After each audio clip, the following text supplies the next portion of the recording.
Nih. Jadi cara kerjanya kayak gini. Ini kecepatan di 0,05 meter per detik. Oke. Terus naik lagi 0,1 meter per detik. Berarti 0,5 kan setengah senti. Pelan gini kan? Cepat lagi sampai 0,4 meter per detik. Berarti 40 cm per detik. Dia stok gitu. Itu high speed. High speed ya. Nah, ini di sini Ya. 0,05 0,1 itu kan low speed. Terus di medium speed sampai 0,25, di atas 0,25 itu udah high speed. Ya. Jadi dia akan dapat damping force-nya berapa. Jadi ya. kompres force-nya akan dapat di kecepatan 0,05 meter per detik tuh ini 176 Newton. Ya. Nanti reboundnya dapat 193 Newton. Jadi kompres pas dia masuk itu kompres, pas memanjang rebound. Jadi semakin kecil angkanya dia semakin ringan, semakin gede angkanya dia semakin berat. Jadi semakin gede angkanya kita panggil itu keras, semakin kecil angkanya kita panggil lembut. Nah, jadi beda-beda tuh nanti untuk off-road. Nah, berapa angkanya yang kita mau, untuk harian berapa, untuk balap touring berapa gitu. Itu beda-beda. Dari situ ya. Dari situ. Iya. Garis. Ini shock breaker standarnya dia, ini ribbon. Ini kompresnya. Shock breaker yang ZAD, ini ribbonnya. Ini kompresnya. Jadi ZAD kompresnya lebih keras daripada dia, tapi ribbonnya lebih lembut. Kalau dia ribbonnya pas di 0,05 ke 01 yang loncatnya terlalu tinggi gitu, langsung loncat jauh, jadi ketahan shocknya. Kalau kita dia semut aja, semut. Makanya ya gitu. Tuh lihat dua shock ya itu. Dua perbandingan ya. Standar biru, kalau yang agak ungu ya, itu yang ZAD. Oke. Tapi sebenarnya dulu tuh sejarahnya Mas Alvin bisa seneng, atau bukan seneng ya, tapi shock breaker. Kemudian berkecimpung di shock breaker dulu apa tuh? Dulu saya kerja di pabrik shock breaker. Dulu? Ya. Pabrik shock breaker, Mas? Di Malaysia. Oh, di Malaysia. Itu orang asli Malaysia? Saya orang Padang. Oke.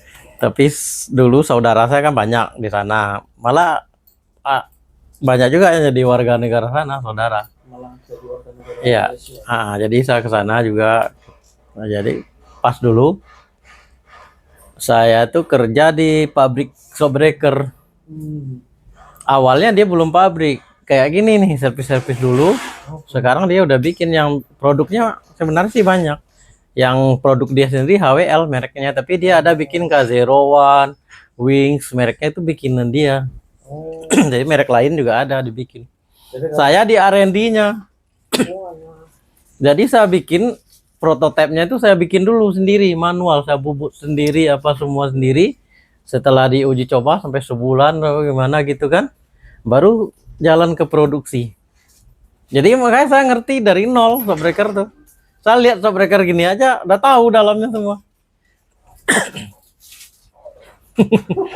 Gitu. Oh, sejarahnya gitu. Makanya kok bisa beneran gitu. Iya, jadi saya udah biasa ngerjain shock breaker tuh pakai mesin dyno gitu. Tahu.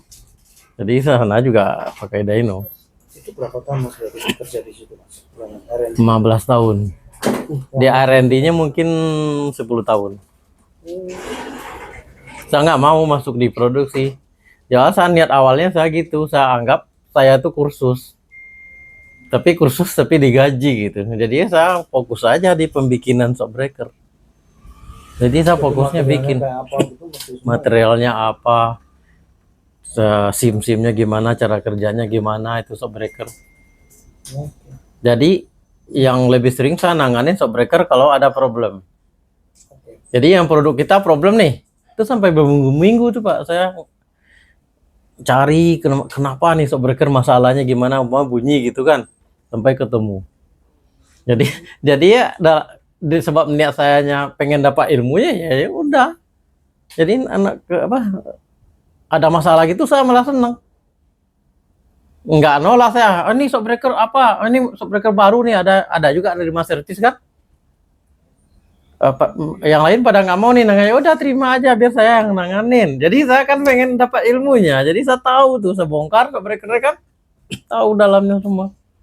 Masa orang bisa bikin kita nyerpis aja nggak bisa? Bisa bikin yang pastinya ya Pas harus bisa lah dibongkar itu shockbreaker harus bisa diservis. Iya. Ya tapi perlu waktu ya kita tuh jadinya ya try and error lah kan, coba lagi gimana sampai dapat bener. Bener nggak benernya ya di situ harus punya mesin dyno test.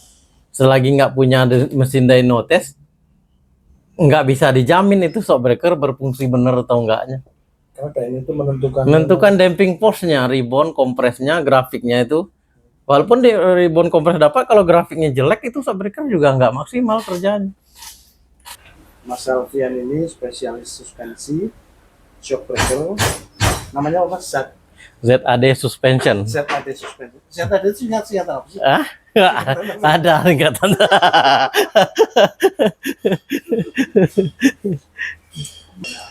Orang pada bilangnya gua mesti setting suspensi, setting shockbreaker. Memang shockbreaker bisa disetting kayak mesin apa Mas? Itu gimana tuh Mas? Bisa diterangin? Ya, ya bisa. Di shockbreaker itu kan ada yang setting, yang udah ada setelan di shocknya. Ada yang kita panggil one way, ada yang three way. Terus ada juga shockbreaker tuh yang nggak ada setelannya. Jadi yang nggak ada setelan tuh ya kita harus bongkar untuk disetting ulang, di revolving ulang. Nah, proses revolving ulang itu bisa dijelasin Mas, kayak apa Ya. prosesnya? Yang jelas kan kita bongkar dulu shockbreakernya kan, buka dulu sim-simnya. Jadinya sebelum kita bongkar shockbreakernya kita dyno dulu. Oke. Untuk mendapatin damping force before di service. Oke. Ya. Setelah itu kan kita bongkar, jadi si sim-sim dari shockbreaker gitu di revolving ulang. Jadi simnya kita setting ulang, ntar di dyno lagi. Damping force-nya itu berapa yang kita mau itu ya dengan dyno ini kita akan dapatin gitu. Kan ketahuan Mas ya. Kan ketahuan berapa nih udah dapat. Kalau belum dapat ya kita bongkar lagi, disusun ulang lagi simnya sampai dapat yang kita mau tuh gimana gitu. Nah, Mas biasanya apakah settingan itu ditentukan oleh berat mobil Mas? Iya, pasti. Pasti. Berat mobil sama sistem suspensi dari kendaraan itu kan beda-beda. Jadi sistem suspensinya beda, berat mobilnya beda, settingan shockbreakernya beda. Gitu juga kegunaannya. Ini mobil untuk touring, untuk balap touring di Sentul atau Mandalika gitu kan. Itu settingannya beda. Gitu juga untuk mobil yang pakai di off-road kayak rally, sprint rally, speed off-road. Nah, itu settingannya juga beda. Beda lagi ya. Nah, gitu juga untuk harian. Harian beda lagi settingannya. Tapi di sini bisa dikerjakan semua Mas ya. Bisa. Nah, Mas sekarang kita coba mengerucut ke mobil yang untuk sprint rally Mas. Ya. Itu sebenarnya settingan atau itu konon katanya Mas Alfian ini malah sudah bikin shockbreaker sendiri Mas. Gimana tuh Mas ceritanya? Iya. Alhamdulillah kita juga kita bikin custom ya. Kita belum bikin produksi lah. Jadi ada permintaan kita bikinin shockbreaker yang kebanyakan ya untuk sprint rally, untuk rally gitu. Jadi kita bikin memang dari nol, dari awal semua kita bikin dari nol. Dari nol itu artinya Bahannya apanya semua ya kita, suspensinya itu iya, bikin semua. pistonnya apanya semua kita bikin. Itu membuatnya gimana tuh Mas? Apakah pesan di pabrik misalnya di luar negeri? Kalau yang untuk pipa-pipanya itu kita di sini semua. Jadi kita bikin di bubut CNC. Tapi kalau untuk asnya sama shimnya itu kita pesan dari luar. Oke. Sama seal-sealnya kita pesan dari luar. Nah, lalu kalau kita bicara soal harga nih, Mas. Nah, Soal harga. Untuk mobil-mobil biasa gitu tuh, gimana tuh ngecasnya Mas? Untuk pembuatan shockbreaker itu? Itu mobil rally apa mobil biasa? Mobil rally ya. Nah, kalau mobil rally kita kan ada dua tipe. Shockbreaker yang kita bikin tuh ada yang tipenya one way, ada tipenya yang three way. Kalau one way untuk satu mobil ya, komplit tinggal plug and play. Kita harganya 45. Tapi kalau yang untuk three way itu 70. Itu sebenarnya secara spesifik bedanya one way sama three way itu gimana, apanya Mas? Nah, kalau yang one way dia setelannya cuman bisa disetel ribbon aja. Ribbon aja. Jadi setelan ribbon aja. Kalau yang untuk three way-nya dia setelan ribbon sama setelan kompresnya high low speed. Jadi high speed low speednya bisa disetel. Oh, tergantung kebutuhan berarti. Iya, tergantung kebutuhan. Nah, sekarang Mas, kalau yang ini sedikit kiat-kiat, katanya kalau untuk trek gravel sama lumpur beda settingan ya Mas? Gravel lumpur sih bisa dibilang sama. Tarmac sama gravel itu beda. Oh, jadi tarmac, aspal sama gravel itu yang beda? Iya. Itu settingannya seperti apa Mas? Kalau untuk tarmac itu kan istilahnya jalannya mungkin ada aspalnya atau konblok gitu modelnya ya. Nggak terlalu banyak jalan tanahnya. Nah itu settingannya cenderung ke arah keras. Jadi dan mobil itu kan nggak banyak juga jumpingan di situ ya. Begitu juga kalau untuk settingan gravel atau lumpur itu kan hampir sama aja. Itu lebih cenderung ke settingannya lebih lembut. Lebih lembut ya? Ya, tapi di high speednya dia tetap bisa nahan kan pas jumpingan perlu high speed tuh. Pas jumpingan jatuh mobilnya gitu kan. Nah, dia harus bisa nahan juga. Oke. Mas kalau misalnya ada rally setting suspensi kembali gitu, mobilnya harus bawa ke sini atau Mas Alvin bisa datang ke markas? Kalau untuk custom ya kita bikin custom ya. Kalau nggak bisa dikirim mobilnya ke kita bisa datang untuk ngukur ngukur sistem suspensinya. Jadi armnya diukur, jarak mainnya gimana, jadi kita pasin. Jadi kita simulasiin dulu armnya itu semana mainnya, amannya semana ya, nanti baru dapat ukuran berapa travel dari shockbreaker yang sesuai untuk arm tersebut. Oh, jadi Mas Alfian intinya bisa mendatangi klien ya? Bisa. Kalau Jabodetabek sih kita bisa datang. Tapi kalau di luar mungkin kita bisa koordinasi sama yang bengkel yang nanganin mobil tersebut. Kayak di Jogja kan kita sering nanganin yang sana, biasanya kita sama Om Satya Sunarso. Jadi kalau untuk sana kita koordinasi sama dia, minta tolong diukurin panjang travel dari sistem suspensinya, armnya semana, disimulasiin, nanti baru kita bikin shockbreakernya perlunya panjangnya semana gitu. Nah, sekarang yang sudah pakai shockbreakernya Mas Alfian terbukti sakti sopo Mas? Susah lah ngomong terbukti sakti gimana ya. Tapi yang jelas ya kayaknya sih kalau ya udah susah kita ngitungnya, udah banyak sih kita bikin sebenarnya untuk mobil-mobil rally. Apalagi yang kelas-kelasnya yang mungkin kelas medium lah mobilnya, bukan kelas berat kayak ngelawan mobil-mobil yang rally itu WRC gitu kita belum bikin. Tapi kalau yang untuk kayak kelas F1 atau kelas R gitu kan, kita udah banyak bikin. Ya. Mas, rencana pengembangannya nanti seperti apa Mas? Apakah buka seperti ini di kota lain atau apa gitu Mas? Di luar pulau? Oh, bisa jadi. Tapi pengembangan ke depannya ya kita mungkin arahnya ya harus produksi. Jadi salah satu gimana ya, seperti niat saya awal ya, dengan berkecimpung di shockbreaker ini, saya pengen tuh mengedukasi untuk Indonesia lah istilahnya kan. Jadi di suspensi itu konsepnya gini nih, mobil tuh enak nggak enaknya kunci utamanya di shockbreaker gitu. Itu bukan untuk balap, bukan untuk harian, bukan untuk apa, baik balap baik harian ya, kita mau enak ya kuncinya di suspensi, di shockbreaker. Jadi saya pengen tuh kebantu tuh orang tuh tahu gimana yang enak tuh shockbreaker tuh gimana, settingannya gimana gitu. Soal kalau saya lihat sebelumnya sih kebanyakan eh nggak tahu juga ya, mungkin belum tahu atau gimana, shockwreaker tuh masangnya asal-asal aja. Banyak yang belum benar cara pemasangan, walaupun kadang shockwreakernya itu shockwreaker bagus, shockwreaker luar, shockwreaker mahal, tapi kalau pemasangannya nggak benar, itu shockwreaker nggak akan berfungsi benar gitu. Maksudnya memasang nggak bener itu karena peruntukannya atau Bisa salah peruntukannya, main beli aja gitu kan, nah itu jadi nggak benar. Mungkin untuk mobil ini, tapi nggak taunya yang dibeli shockwreakernya terlalu mahal ya, beli aja, tapi mungkin bukan spesifikasinya, bukan khusus untuk mobil tersebut gitu. misalnya contohnya kayak apa tuh Mas? Misalnya. Banyak lah, kayak mobil-mobil off-road juga banyak tuh, kayak beli King gitu kan, panjang.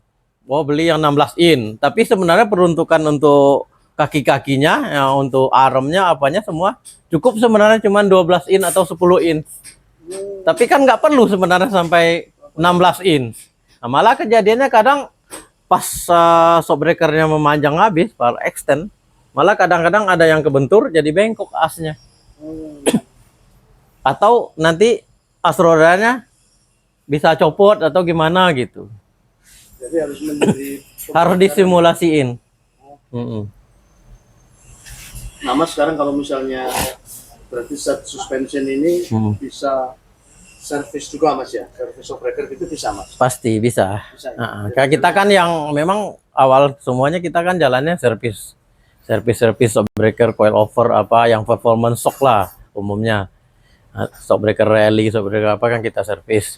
Terus ya ke belakang ya kita mulai bikin custom untuk produk kita sendiri. Mas, kalau servis itu yang biasanya servis itu yang dilakukan apa sih Mas? Apa ganti oli doang atau gimana, Mas? Ya, jadi prosesnya gini. Kalau kita servis, yang pertama yang jelas shockwreaker datang, kita pasti dyno dulu before-nya. Jadi kita cek dulu kondisi sebelum kita servis tuh di dyno, damping force-nya gimana, masih bagus enggaknya kan ketahuan tuh.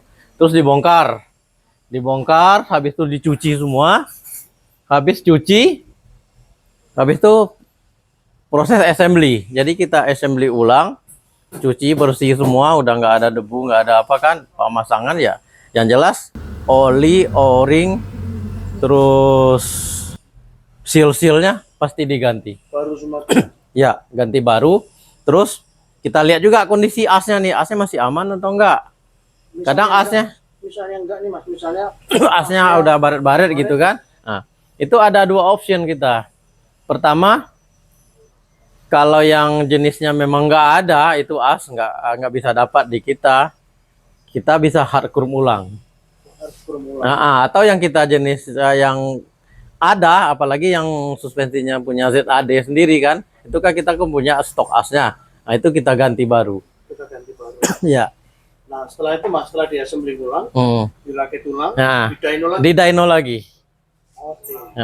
Kan keputusan finalnya harus ngelewatin dyno dulu. Ya. Kalau di dynonya lulus, damping force-nya udah bagus sama grafiknya bagus, nah baru bisa keluar. Oh gitu Mas. Ya. Itu ada estimasi biaya Mas kalau misalnya tanpa hard chrome. Ya, itu kalau biaya sih sebenarnya sih tergantung jenis stoknya juga. Dia macam-macam. Estimasinya mungkin standar servis lah gitu kan. Mungkin dalam 1,2 sampai 1,5 per batang. Ya, tergantung jenis stoknya juga. Bisa lebih mahal, bisa lebih murah. Nah, ini dalam waktu dekat mau rally kemana Mas? Dampingin siapa Mas? Enggak. Kalau sekarang sih saya lebih fokusnya ke ini, ke bengkel. Ke bengkel aja. Ya, udah enggak ini kalau